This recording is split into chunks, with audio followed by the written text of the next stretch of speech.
성도 여러분 평안하십니까? 두 친구 운동 말씀과 친구 되기 오늘 그 55번째 날입니다. 2021년 4월 10일 토요일입니다. 자, 오늘 우리가 나눌 말씀은 여호수아서 21장부터 25장까지가 되는데요. 자, 오늘로 여호수아서를 이제 마치게 됩니다.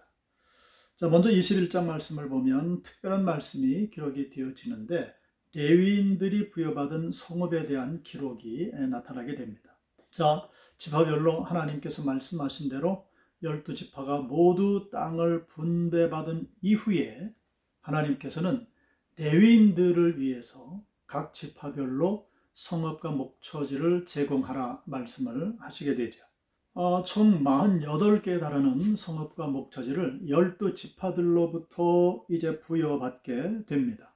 그러니까 레위인들이 거주하는 지역은 어떤 한 지역에 모여 사는 것이 아니라 12지파 전 지역에 골고루, 그러니까 가나안 땅 전 지역에 골고루 흩어져 살게 되었다는 겁니다.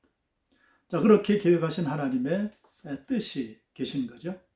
자, 이스라엘 백성들이 가나안 땅에 들어가 살 때 접할 수 있는 이방인적인 모든 요소들, 그것을 사전에 차단하시기 위해서, 그리고 중요한 문제는 우상 숭배의 문제인데 혹여라도 우상 숭배에 떨어지지 않을까 하는 그것을 사단의 미연에 방지하기 위한 하나님의 계획하심이었습니다. 또 그리고 그 지파 안에서도 같은 동족끼리 다툼이 있을 수가 있고요.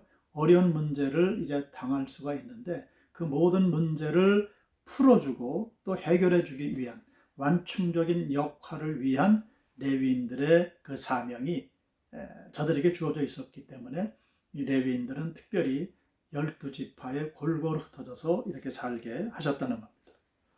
자, 이어지는 22장 말씀은 요단 동편 지파의 귀향에 대한 말씀입니다. 자, 이제 가나안 정복 전쟁이 모두 마쳐졌습니다. 땅 분배까지 이제 마쳐졌죠. 이제는 요단강 동편 지역을 제일 먼저 차지했던 루벤, 갓, 므낫세 반 지파가 돌아가게 됩니다. 자, 그런데 그들이 돌아가는 그 과정 가운데, 즉 요단강을 건너가서 그 과정 가운데 이 요단강 동쪽 기스의 지파가 요단강가에 큰 단을 쌓게 됩니다. 요단강 서편에 있는 지파에서 보니까 저들이 큰 단을 쌓고 무언가를 하는데 꼭 우상을 숭배하는 행동 같아 보였다는 겁니다. 그래서 요단강 서편의 지파의 조사단이 파견을 받게 되고요. 가서 모든 상황들을 살핀 결과 우상 숭배가 아니고 여기까지 인도하시는 그 아버지 하나님, 승리케 하신 아버지 하나님, 그리고 땅을 할당받게 하신 그 하나님 아버지께 찬양과 경배를 드리는 그러한 예식을 치르고 있었던 거죠. 그래서 그 모든 오해가 다 밝혀졌고요. 그리고 이 12지파가 하나님 앞에 영광을 돌리게 되는 그러한 일들을 우리가 볼 수가 있습니다. 23장 말씀을 넘어가게 되면 여호수아의 권면의 말씀이 기록되어 있습니다. 이스라엘 각 지파에게 기업을 분배한 후에 여호수아는 모세가 그렇게 했던 것처럼 백성의 모든 대표들을 다 모아서 유언에 가까운 마지막 권면의 말씀을 이제 하게 됩니다. 이런 내용이죠. 하나님의 사랑은 영원토록 변함이 없으며 이스라엘 백성들이 하나님께서 허락해 주신 그 율법의 말씀에 대해서 철저히 순종하고 또한 우상 숭배를 금하면 하나님께서 이스라엘 백성들과 함께 하시고 그리고 하나님과 맺은 그 모든 언약을 분명하게 성취해 주신다 하는 그런 사실을 언급을 하고 있습니다. 그리고 이스라엘 백성들이 하나님과 함께 동행하고 하나님의 약속의 말씀을 붙잡고 나아갈 때 이스라엘과 함께 싸우시는 그 하나님으로 말미암아서 어떤 종족이라 할지라도 백전백승할 수 있다 하는 이런 말씀을 이제 남기게 됩니다. 끝으로 여호수아서 마지막 장인 24장으로 이제 넘어가게 되는데요. 자, 여호수아는 이번에는 모든 백성들을 세겜으로 불러 모읍니다. 그리고 이스라엘 백성들에게 그들의 신앙 고백을 갱신시키는 집회를 열게 됩니다. 자, 여기서 우리는 여호수아를 한번 생각을 하고 넘어가야 됩니다.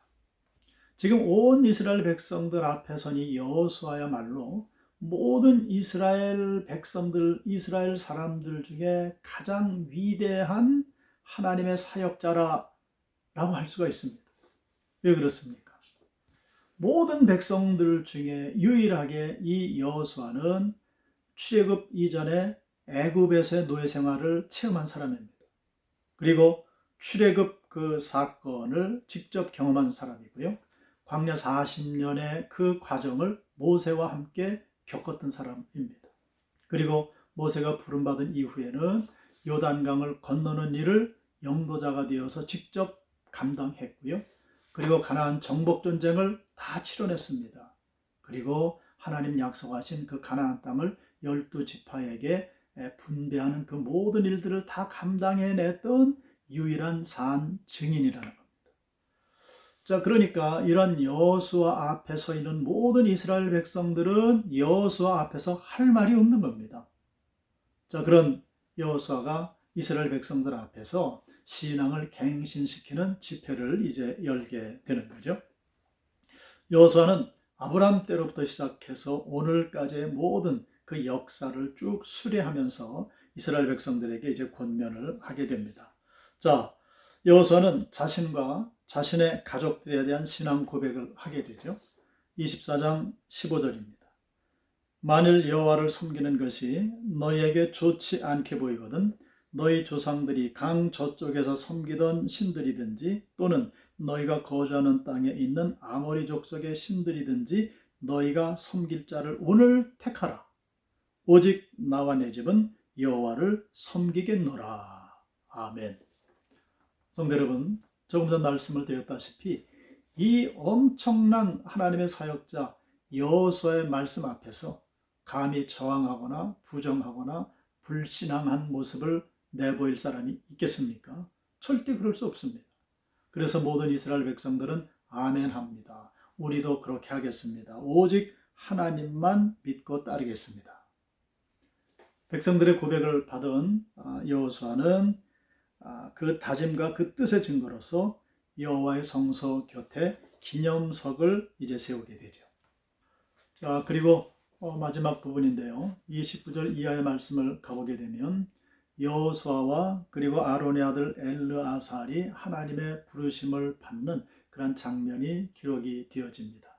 그리고 죽기 전에 요셉이 유언한 대로 출애굽할 때에 요셉의 뼈를 운반해 왔었죠. 그 뼈를 장사 지내는, 즉 가나안 땅에 장사 지내는 그런 모습이 기록이 되어져 있습니다. 이렇게 해서 여호수아서의 모든 말씀의 막이 내려지게 됩니다. 자, 이렇게 여호수아서를 마무리 지으면서 이 여호수아서를 통해서 한 가지 우리가 얻게 되는 영적인 교훈이 있습니다. 그것이 무엇이겠습니까? 우리가 믿는 하나님, 그 하나님이 어떤 분인가 하는 것을 깨닫게 된다는 겁니다. 자, 하나님은 우리를 사랑하시는 분입니다. 그리고 하나님은 우리에게 언약을 주시는 분입니다. 그런데 그렇게 사랑하시는 하나님은 변함이 없으신 분. 그리고 한 번 언약하신 것은 그 약속은 반드시 이루어내시는 분. 그러므로 우리는 하나님을 믿을 수가 있죠. 그래서 우리는 하나님을 어떤 경우에도 신뢰할 수 있다는 겁니다.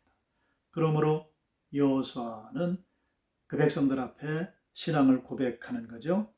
오직 나와 내 집은 여호와를 섬기겠노라. 아멘.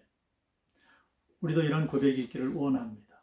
우리의 당대뿐만이 아니라 우리의 자자손손 모두가 오직 나와 내 집은 여호와를 섬기겠노라 고백할 수 있는 믿음의 가문을 이루셔서 하나님 약속하신 바가 모두 성취되는 복을 받으시기를 주님의 이름으로 축원합니다.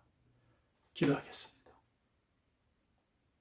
아버지 하나님, 여호수아서를 마치며 위대한 하나님의 종이었던 그 여호수아의 모든 믿음과 사명 감당함의 모든 자취들을 우리가 살피며 큰 은혜와 도전을 받게 됩니다. 여호수아가 그렇게 모든 사역을 어려움 가운데도 감당해낼 수 있었던 것은 오직 하나님을 믿는 믿음 때문이었음을 우리가 이제 깨닫게 됩니다.